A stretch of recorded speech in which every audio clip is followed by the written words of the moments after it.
What if I told you Jesus came to abolish religion? What if I told you voting Republican really wasn't his mission? What if I told you Republican doesn't automatically mean Christian, and just because you call some people blind doesn't automatically give you vision? I mean, if religion is so great, why has it started so many wars? Why does it build huge churches but fails to feed the poor? Tell single moms God doesn't love them if they've ever had a divorce, but in the Old Testament, God actually calls religious people whores. Religion might preach grace, but another thing they practice. Tend to ridicule God's people. They did it to John the Baptist. They can't fix their problems, and so they just mask it, not realizing religion's like spraying perfume on a casket. See, the problem with religion is it never gets to the core. It's just behavior modification, like a long list of chores. Like, let's dress up the outside, make it look nice and neat. But it's funny, that's what they used to do to mummies while the corpse rots underneath. Now, I ain't judging, I'm just saying, quit putting on a fake look. Because there's a problem if people only know that you're a Christian by your Facebook. I mean, in every other aspect of life, you know that logic's unworthy. It's like saying you play for the Lakers just because you bought a jersey. See, this was me too, but no one seemed to be on to me. Acting like a church kid while addicted to pornography. See, on Sunday I'd go to church, but Saturday getting faded, acting if I was simply created to just have sex and get wasted. See, I spent my whole life building this facade of neatness, but now that I know Jesus, I boast in my weakness. Because if grace is water, then the church should be an ocean. It's not a museum for good people, it's a hospital for the broken. Which means I don't have to hide my failure, I don't have to hide my sin. Because it doesn't depend on me, it depends on Him. See, because when I was God's enemy, and certainly not a fan, He looked down and said, I want that man. Which is why Jesus hated religion, and for it He called them fools. Don't you see so much better than just following some rules? Now let me clarify. I love the church, I love the Bible, and yes, I believe in sin. But if Jesus came to your church, would they actually let Him in? See, remember He was called a glutton and a drunkard by religious men. But the Son of God never supports self-righteousness, not now, not then. Now back to the point, one thing is vital to mention. How Jesus and religion are on opposite spectrums. See, one's the work of God, but one's a man-made invention. See, one is the cure, but the other's the infection. See, because religion says do, Jesus says done. Religion says slave, Jesus says son. Religion puts you in bondage, while Jesus sets you free. Religion makes you blind, but Jesus makes you see. And that's why religion and Jesus are two different clans. Religion is man searching for God. Christianity is God searching for man. Which is why salvation is freely mine, and forgiveness is my own. Not based on my merits, but Jesus' obedience alone. Because He took the crown of thorns and the blood dripped down His face. He took what we all deserved. I guess that's why you call it grace. And while being murdered, He yelled, Father, forgive them. They know not what they do. Because when He was dangling on that cross, He was thinking of you. And He absorbed all your sin and He buried it in the tomb, which is why I'm kneeling at the cross saying, come on, there's room. So for religion, no, I hate it. In fact, I literally resent it. Because when Jesus said, it is finished, I believe He meant it.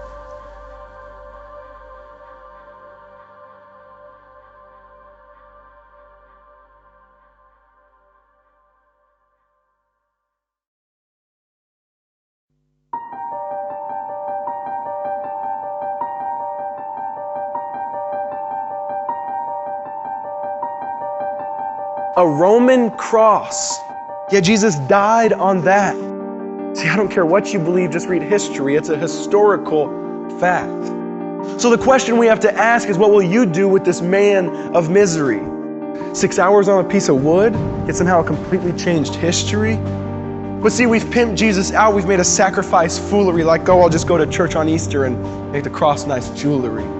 But see, the cross wasn't a symbol of faith. It was a symbol of death. I mean, imagine if someone had an electric chair hanging around their neck. So the question we have to ask is, what was different about the man that day that could take something that kills and turn it into something that saves?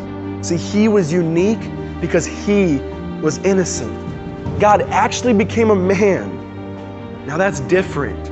And on the cross, He says, I'm not dying because of me, I'm dying because of you. Not just for the sins you have done, but for the ones you will do.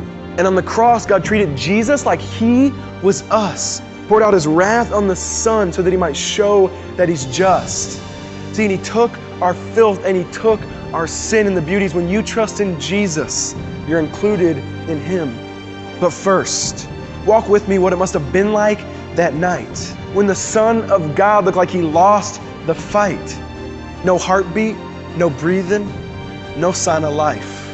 Jesus tasted death, and it didn't feel right. Have you ever let that sink in, that Jesus died? No, really, Jesus actually died. 3 days in the tomb, lifeless, laid his remains, like the king had given up his crown, like he'd given up his reins. But all of a sudden comes Sunday, something started to change. From the grave you heard a thump, and blood started pumping in his veins. Heart beating, blood pulsing. Instantly Satan felt his power break because the Son of God was dead. Now the Son of God is awake. And every breath that he took was another punch to Satan's face, showing we are not under our sin, but we are under grace. So rejoice with me, because when he went to the grave, you did too. And when he rose from the grave, your life became new. He says, my job is finished. Let your new life begin. You can actually have freedom. Stop wallowing in your sin.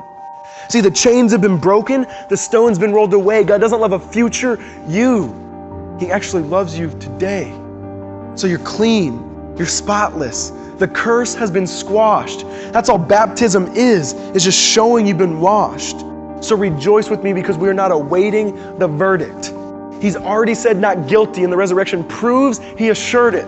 Because our whole life we feasted on sin and we couldn't pay the tab. Jesus walks over to our bill and says, I'll take care of that. So stop trying to pay your own debt. In fact, God doesn't even expect it. Because the cross shows payment given, resurrection shows payment accepted. And instantly we were perfectly spotless when we were spiritual whores. Because when he walked out of the grave, he left our sin on the floor. And he turned around and looked at where his body lay and says, sin? See, that's where you're gonna stay. So church, walk in freedom because you are free. The resurrection is just a stamp saying it's a guarantee, a royal decree proclaiming we're children of the King. So even when your mouth can't, let your life always sing.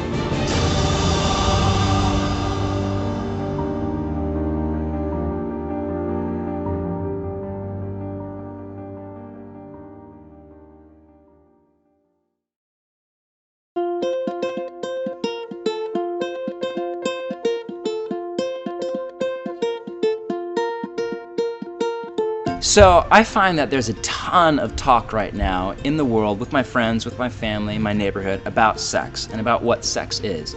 And I also find, at least as a follower of Jesus, that there's a chasmic gap between culture at large's definition of sexuality and God's definition. And by that I mean from the scriptures, as Jesus would define it, as the biblical authors would define it.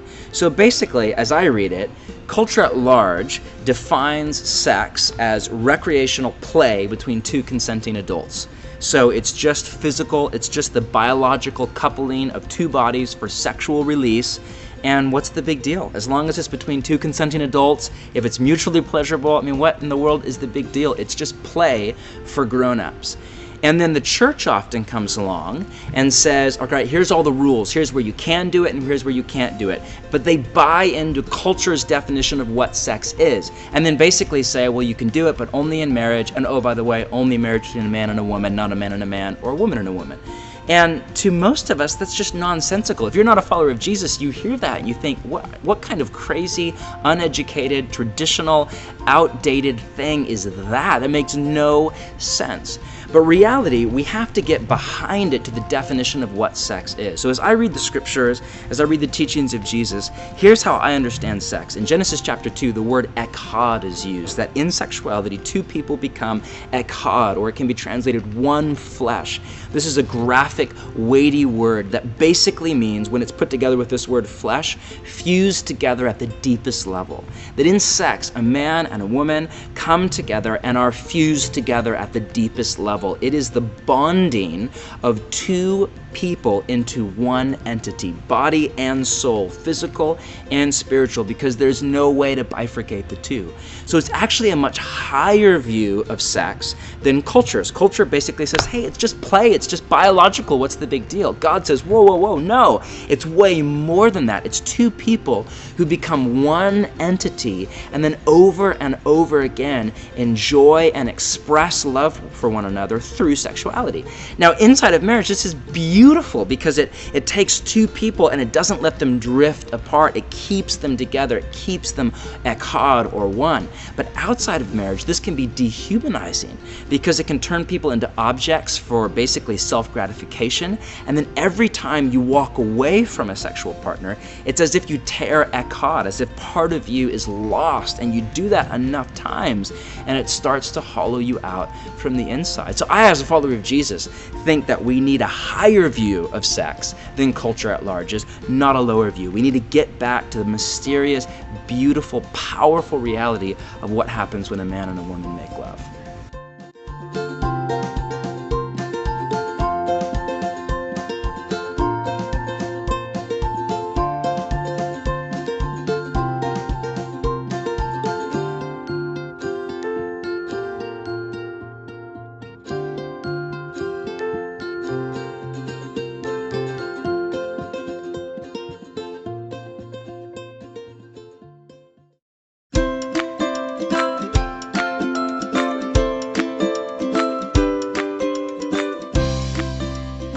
Seems to me that the vast majority of us, at least myself, have a crystal clear idea of what marriage is. It's this idea of a man and a woman, or depending on where you're at, a man and a man or a woman and a woman in a relationship for life. But even through all the controversy and the volcanic backlash over the last few years to the ongoing redefinition of marriage, one of the really weird things to me is that through all the op-eds and controversy and the ongoing war on both sides, little or nothing was said about what marriage is for. I mean, what's the point of it all? And in a nation where 1 in 3 first marriages ends in divorce, 1 in 2 of all marriages end in divorce, which is an insane stat. If you think about the odds, if you're engaged right now to be married, the odds of your marriage making it past a few short years are 50-50. So why in the world would anybody take that risk? I mean, that's a legitimate question. So as we think about this idea of what marriage is for, as a follower of Jesus, my worldview is shaped by Jesus and the biblical authors. And when I read in Genesis 1 and 2, we read about kind of the proto-humans, Adam and Eve, and the first marriage of all time. And there's this iconic line, for this reason a man leaves his father and mother and is united to his wife, and the two become one flesh. It's the first marriage of all time. And it's really interesting, if you read the story behind that statement, for this reason, you see a laundry list of reasons for marriage. For example, you see friendship. We read that it's not good for the man to be alone, that we were created for relationship. Secondly, you read what I would call gardening. There was this Garden of Eden, this world that was raw and untamed and wild and in need of ruling, of help, of a man and a woman to come together and to rule over it, to make something of it. And it's way too much work for one person. Adam needed help. He needed Eve. He needed a partner to do what God had put in his heart before. So obviously this is core, this is vital to what marriage is all about, a man and a woman coming together around something larger than themselves. If the point of your marriage is your marriage, it will self-destruct. If the point of your relationship is your relationship, it's only a matter of time until the wheels come off, because marriage was made by God to exist for something so much larger than itself. So you have friendship, you have gardening, you have sexuality. Obviously, we were created as sexual beings as part of how God made us, and marriage is the venue to express and enjoy our sexuality. You have family, you have that line, be fruitful and multiply. It's going to take more than one man and woman to rule over the earth. It's going to take all of the human race. And then we don't live in the Garden of Eden anymore. So in the wake of what we in theology call the fall, this idea of sin and its entrance into the human story, now I think a fifth reason is added for marriage, and that is this whole idea of becoming more like Jesus, becoming more like the image of God, the people that God made us to be, which is one of the best things about marriage. I mean, my wife sees the real me, not the real me that I am now, but the real me that I'm becoming, the man that God made me to be, and she pushes me and pulls me to that end. So she brings out the best in me, and living in close proximity to her, it exposes the worst in me. And this is such a great thing, because it means that I'm in transit. My marriage is a main vehicle for me to get to where God's called me to be. So those are kind of 5 reasons that I see theologically for marriage. The problem is, that's not why most of us get married. Most of us get married to be happy. But happiness is the byproduct of a healthy marriage. It's not the reason for. So if we go into marriage chasing after happiness, all that does is prime us at best for disillusionment and at worst for a 50-50 divorce rate. But if we go in chasing after friendship and gardening and sexuality and family and to become more like Jesus, then that sets us up for a little bit of the Garden of Eden. you.